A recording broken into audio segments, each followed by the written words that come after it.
A lição de hoje discorre sobre os significados dos nomes e coloca que na cultura hebraica, na cultura semita e mesmo na cultura dos outros povos naquela época, os nomes tinham mais do que um significado simplesmente nominativo, assim, nominal, mas tinha um significado maior, de alguma relação, de algum compromisso, de alguma atividade, um significado espiritual. Muitas vezes também não era um significado espiritual, era simplesmente um significado prático.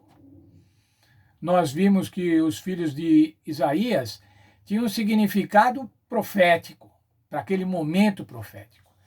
E a lição apresenta alguns nomes. Jacó, que significava enganador. Mas quando Jacó se converteu realmente, quando Jacó lutou com Deus, quando Jacó pelejou, ele teve seu nome trocado para Israel. Quer dizer, ele prevalece, ele luta com Deus. E não quer dizer lutar com Deus, lutar como antagônico a Deus, mas é lutar juntamente com Deus. O nome também pode significar ele governa com Deus. Ele governa juntamente com Deus. Daniel tem o nome hebreu que significa Deus é meu juiz. E que teve o nome trocado quando foi para a Babilônia, por Bel proteja a vida do rei.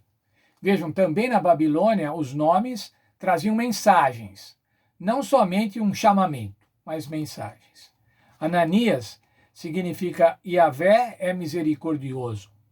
Misael é aquele que pertence a Deus. Azarias é aquele que Yahvé ajuda. E Abrão, irmão, significa pai exaltado. Também poderia ser escrito como Abirão, que quer dizer meu pai é exaltado. Os nomes, irmãos, podem influenciar a autoestima e o comportamento das pessoas.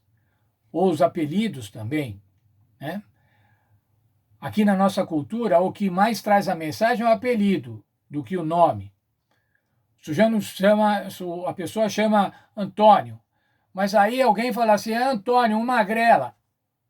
E daí, então, o que que fica? O magrela é o que está dizendo o que que é um menino magro, ou uma pessoa magra.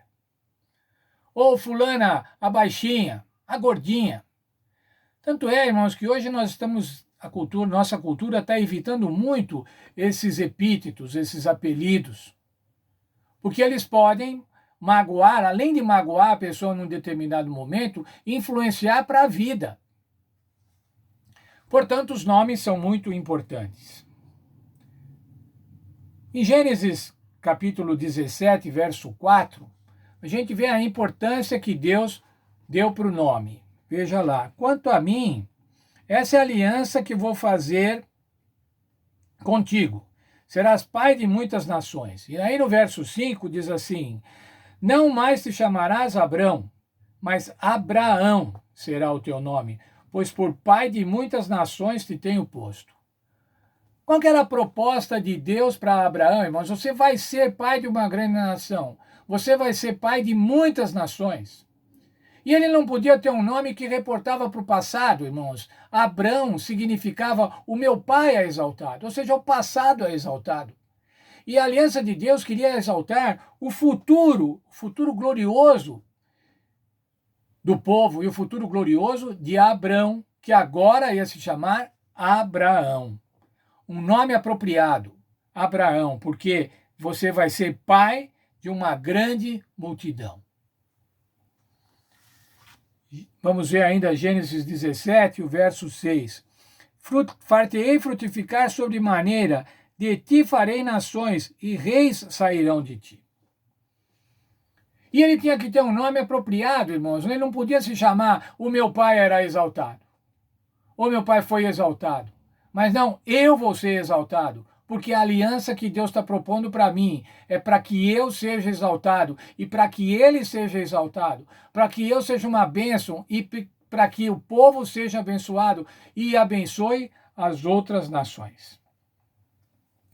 Eu penso o seguinte, irmãos, cada vez que alguém chamava Abraão, cada vez que alguém pronunciava esse nome, ele se lembrava falava, eu vou ser pai de muitas nações.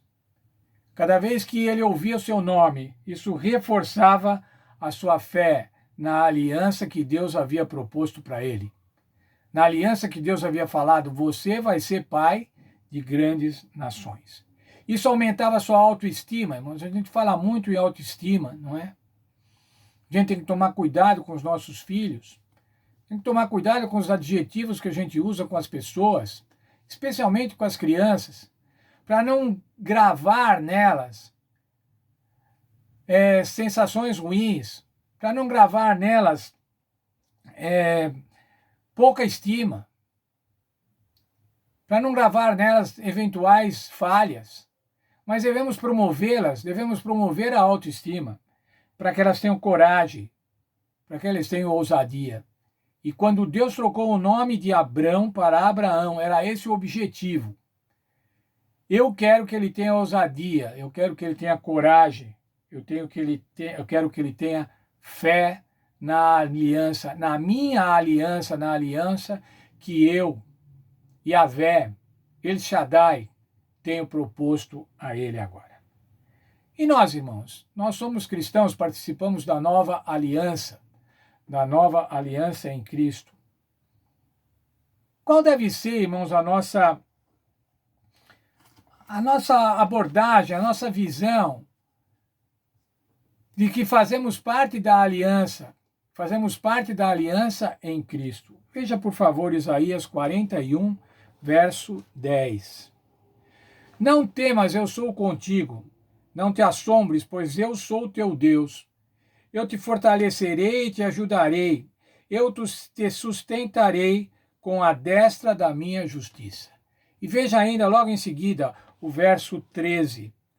Pois eu sou o Senhor teu Deus, que te toma pela tua mão direita e te diz, não temas, eu te ajudarei. Quando nós nos nomeamos cristãos, irmãos, nós dizemos que estamos protegidos pelo Senhor Jesus Cristo, justificados pelo Senhor Jesus Cristo. Isso vai fazer, irmãos, que nós tenhamos ousadia. Isso vai fazer com que nós não tenhamos medo. Isso vai fazer com que tenhamos coragem, que enfrentemos as lutas da vida com coragem, sabendo que, como diz aqui o profeta Isaías, transcrevendo as palavras de Deus, eu sou o Senhor teu Deus, que te toma pela mão direita e te diz, não temas, eu te ajudarei.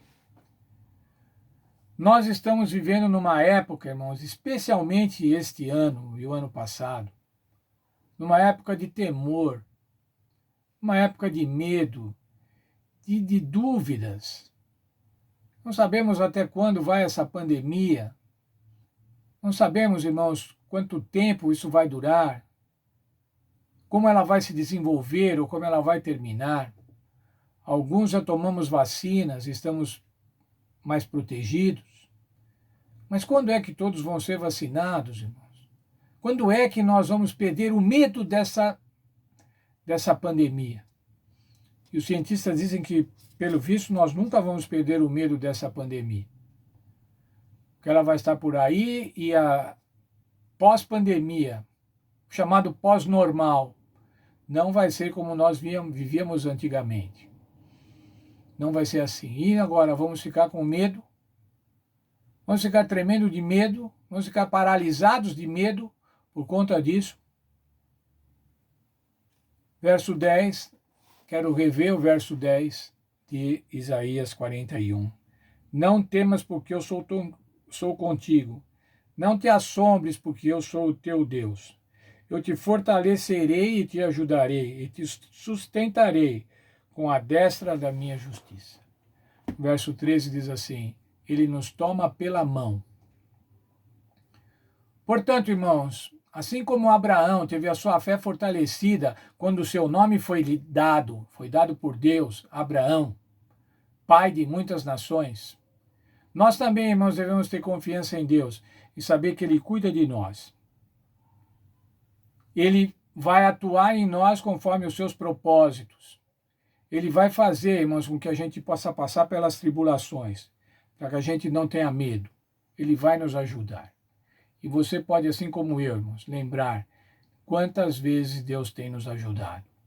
E, portanto, irmãos, nós temos que ser gratos, confiantes e gratos, porque o Senhor sempre nos ajuda, sempre nos ajudará e sempre vai nos deixar seguros. Que Deus abençoe a cada um de nós.